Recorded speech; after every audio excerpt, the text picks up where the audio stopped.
আজকের দিনটি বেশ সুন্দর দিন। বৃষ্টি হচ্ছে, কারোর জন্য সুবিধা, কারোর জন্য অসুবিধা।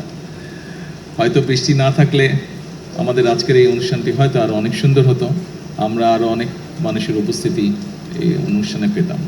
সকল উপস্থিতিবৃন্দ, আমার পূর্বে যে সকল বক্তব্য রেখে গিয়েছেন, ওনারা সিলেট সিটি কর্পোরেশনের অথবা সামগ্রিকভাবে সিলেট জেলার বিভিন্ন বিষয়ে ওনারা আলাপ করেছেন।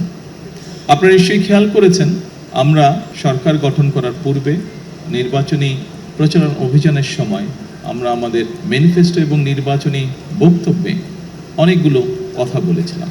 যেমন একটি কথা বলেছিলাম যে সমগ্র বাংলাদেশেই যেই সমস্যাটি আছে, সিলেট সিটি কর্পোরেশন, সিলেট জেলা সহ সিলেট বিভাগেও এই সমস্যাটিতে আছে। প্রথমে যেই কথাটি শুরু করেছি যে বৃষ্টি হচ্ছে আজকে, এই বৃষ্টির কারণে আমি যখন এয়ারপোর্ট থেকে নেমে আসছি শহরের দিকে, বৃষ্টির কারণে দেখেছি বিভিন্ন জায়গায় একটু একটু করে পানি জমে গিয়েছে। এবং বৃষ্টি যদি আর একটু বেশি হয়, হয়তো এরই ভিতরে অনেক জায়গা আছে যেখানে কিছু জলাবদ্ধতাও তৈরি হয়েছে। এরই ভিতরে আমরা দেখেছি পাহাড়ি ঢল, অতিবৃষ্টি সব কিছু মিলিয়ে সুনামগঞ্জ এলাকার বিরাট একটি অংশে কৃষকরা বিশেষ করে ক্ষতিগ্রস্ত হয়েছে, তাদের ফসল ক্ষতিগ্রস্ত হয়েছে। সুনামগঞ্জ ছাড়াও আরও যেগুলো হাওর অঞ্চল আছে বাংলাদেশের বিভিন্ন জায়গায়, কিশোরগঞ্জ আছে, নেত্রকোনা আছে, ময়মনসিংহের ওদিকে আছে, এরকম অনেকগুলো জেলায় এরই ভিতরে বিভিন্ন জায়গায় কৃষকরা বিশেষ করে ক্ষতিগ্রস্ত হয়েছে।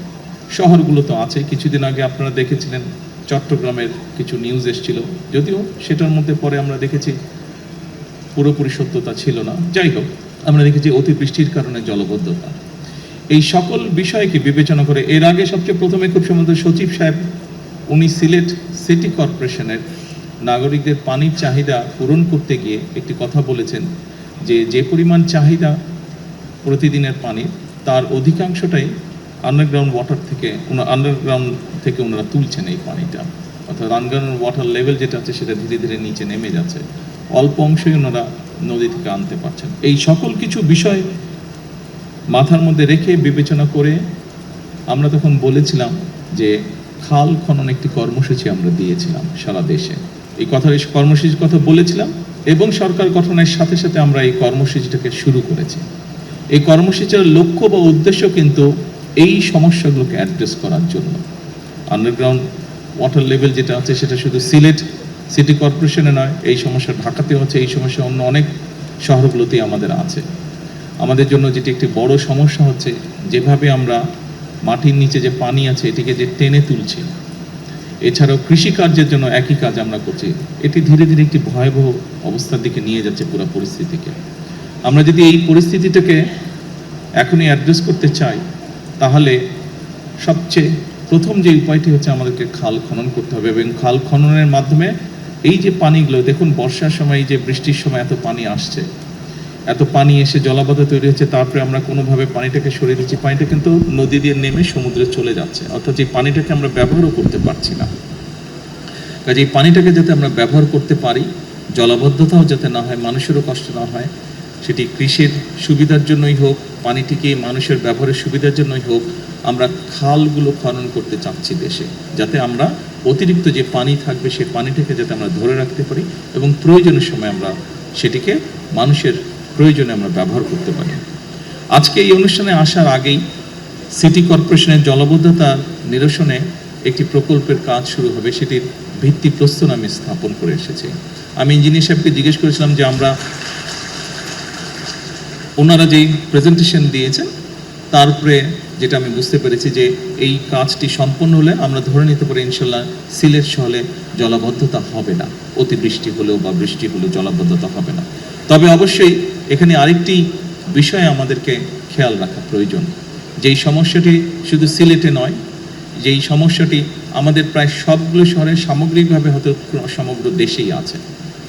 এখানে মুক্তাদি সাহেব একটু আগে আমাকে বলছিলেন যে সুরমা নদীতে খুব সম্ভব সচিব সাহেবের বক্তব্যের মধ্যে বোধহয় বিষয়টি ছিল যে সুরমা নদীতে বিভিন্ন পলিথিন থেকে আরম্ভ করে, প্লাস্টিক থেকে আরম্ভ করে, টিন থেকে পড়তে পড়তে যে স্তরটা জমা হয়েছে বেশ পুরু হয়ে গিয়েছে।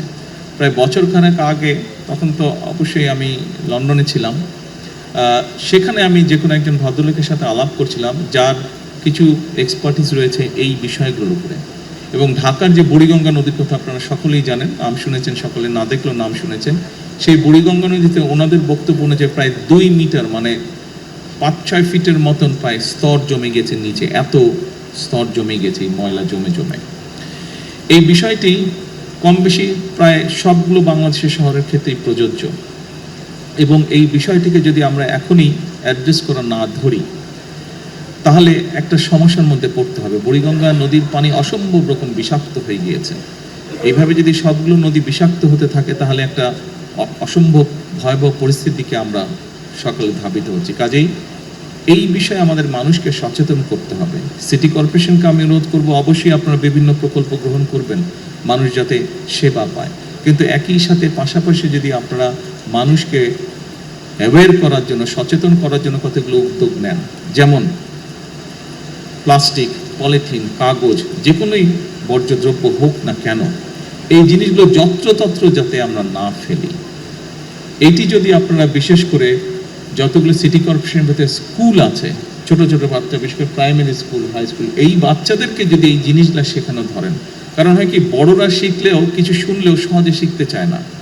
একটা মানুষ 25, 30, 35, 40 বছর বয়সে তাকে যদি আপনি কিছু শেখাতে চান অনেক বেগ পেতে হয়, কিন্তু আপনি যদি একটা ছোট বাচ্চাকে যদি ভালো কিছু শেখান ওটা কিন্তু তার মাথায় ঢুকে যায়, এবং ছোট বাচ্চাকে যদি আপনি সেটা শিখিয়ে ফেলতে পারেন, সবচেয়ে বড় যেটা সুবিধা হয় সে স্কুলে ভালো জিনিস যেটা শিখে আসবে সেটা সে যেমন ফলো করবে, সে তার বাবা মাকেও ওটা মানতে বাধ্য করবে। বাচ্চারা করে এটা।